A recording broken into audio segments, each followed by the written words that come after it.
नमस्कार, मैं डॉक्टर अजय पाल वर्मा। आज जिस विषय पर चर्चा करेंगे और उस विषय से संबंधित जो बातें करेंगे वो न केवल हमारे क्लास के लिए महत्वपूर्ण है बल्कि उसका एक असेसमेंट भी होगा। आपने क्या सीखा है इस लेक्चर से, उसका एक असेसमेंट होगा। इस वीडियो के आधार पर कुछ क्वेश्चंस आपको दिए जाएंगे जो कि आपको उनके उत्तर देने होंगे, इसलिए इस वीडियो को केयरफुली देखें। ये हमारा निवेदन सभी विद्यार्थियों से है। यह कार्यक्रम UGC human resource development centre Devi Ahilyabai Vishwavidyalaya Indore के तत्वाधान में आयोजित किया जा रहा है। उसी के रेफरेंस में मैं यह वीडियो बना रहा हूँ। जैसा कि हमने बताया, हमारा आज का विषय है योग से संबंधित है। योग का एक पार्ट है कॉन्सेप्ट ऑफ पंचकोश, पंचकोश की अवधारणा। योग मानता है, योग का ऐसा मानना है कि हमारे इस शरीर के अंदर 5 ऐसे और शरीर हैं जिनका योग के अभ्यासों के द्वारा उनमें अभिवृद्धि की जा सकती है, उनमें बढ़ोतरी की जा सकती है, उनमें एनहांसमेंट लाया जा सकता है, उनको स्ट्रांग बनाया जा सकता है। उससे हमारा स्वास्थ्य, हमारे हेल्थ मेंटेन रहेगी और हम इस शरीर का जो उपयोग अच्छी तरीके से कर सकें। Yoga says that each person has 5 distinct energy bodies or कोश vibrating at different speeds। योग के अनुसार प्रत्येक व्यक्ति 5 अलग अलग ऊर्जा शरीर रखता है जो कि विभिन्न गतियों से कंपन करते हैं। कोश इज संस्कृत वर्ड। कोश का मतलब है शीत, moving from the gross physical body to the subtle spiritual body. कोश संस्कृत का शब्द है जिसका अर्थ है आवरण, जो कि सकल भौतिक शरीर से सूक्ष्म आध्यात्मिक शरीर की तरफ बढ़ता है। जैसे हम जो बॉडी देख रहे हैं, आप हमारी देख रहे हैं, हम आपकी देख रहे हैं, इसी को ही कहा गया है अन्नमय कोश। अन्न का बना हुआ है वो अन्नमय है। जो दूसरा कोश है जो इससे सूक्ष्म है वो किसका बना हुआ है, उसकी हम चर्चा यहाँ पर करेंगे कि कौन कौन से वे कोश हैं, अन्नमय कोश हैं। और ये सब चर्चा मिलती कहाँ है? ये तैत्तिरीय उपनिषद में मिलती है।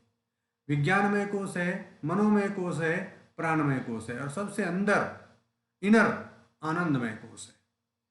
अन्नमय कोश को फिजिकल बॉडी कहते हैं, प्राणमय कोश को प्राणिक बॉडी कहते हैं, मनोमय कोश को मेंटल बॉडी और माइंड कहते हैं, विज्ञानमय कोश को इंटेलेक्चुअल बॉडी कहते हैं और आनंदमय कोश को ब्लिसफुल बॉडी कहते हैं। योग इतना ही नहीं, योग ये भी बताता है कौन से शरीर का प्रवेश द्वार क्या है, आप किस शरीर में किस प्रवेश द्वार से एंट्री ले सकते हैं। जैसे फॉर एग्जाम्पल, उदाहरण के तौर पर हमने यहाँ पर तिलक लगा रखा है। तिलक जहाँ पर लगा हुआ है, योग कहता है ये क्षेत्र किसका क्षेत्र है? ये क्षेत्र है आज्ञा चक्र का क्षेत्र। आज्ञा चक्र किसका प्रवेश द्वार है?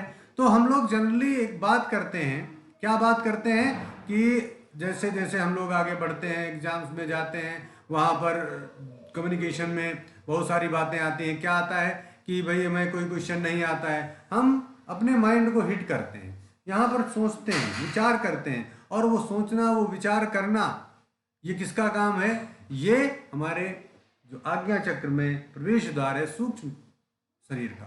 3 शरीर है, स्थूल शरीर, सूक्ष्म शरीर, कारण शरीर। ये सूक्ष्म शरीर का प्रवेश द्वार है कौन? आज्ञा चक्र। ऐसे ही आगे बात करते हैं Panchakosha Viveka by Taittiriya Upanishad. We all have 5 level of existence, the 5 koshas. Taittiriya Upanishad Brahmanandvalli is the first scripture which reveals the 5 seeds or the envelopes that cover the light of the self। ऐसे हमारे अंदर सेल्फ पाए जाते, कोश पाए जाते हैं। और कठ रुद्रोपनिषद में भी पंचकोशों का वर्णन मिलता है। कठ रुद्रोपनिषद के 21 से 26वें श्लोक में पंचकोशों का वर्णन दिया गया है। और ऐसे भी वो अन्नमय कोश, प्राणमय कोश, मनोमय कोश, विज्ञानमय कोश, आनंदमय कोश, इन सब की बात करते करते ये सारी चर्चा की जाती है और इनको विभिन्न योग अभ्यासों के द्वारा हम इन्हांस कर सकते हैं, बढ़ा सकते हैं। किसी के लिए कौन सा योग अभ्यास करना है, जैसे फॉर एग्जाम्पल अन्नमय कोश हम योगासनों के माध्यम से उसे व्यवस्थित कर सकते हैं, षटकर्म के माध्यम से उसे व्यवस्थित कर सकते हैं। उसका मेंटेनेंस कर सकते हैं, उसकी हेल्थ को मेंटेन कर सकते हैं। ऐसे ही प्राणायाम के द्वारा प्राणमय कोश के से, ध्यान के द्वारा मनोमय कोश की, तो ये सारी संभावनाएं हैं, ये सारी अभ्यास हैं जिनके माध्यम से हम अन्नमय, प्राणमय, मनोमय, विज्ञानमय कोश का अपना हेल्थ मेंटेन कर सकते हैं। तो ये जो टॉपिक था ये बेसिकली हठ योग के अंदर पंचकोश का टॉपिक था। आप इसे समझेंगे और पढ़ेंगे और इससे संबंधित जो क्वेश्चन साथ में दिए जाएंगे गूगल फॉर्म के रूप में, उसे आप करेंगे, जिसके असेसमेंट के अनुसार आपको पता चलेगा कि आपने यहाँ से कुछ सीखा है। थैंक यू, धन्यवाद। ओम शांति।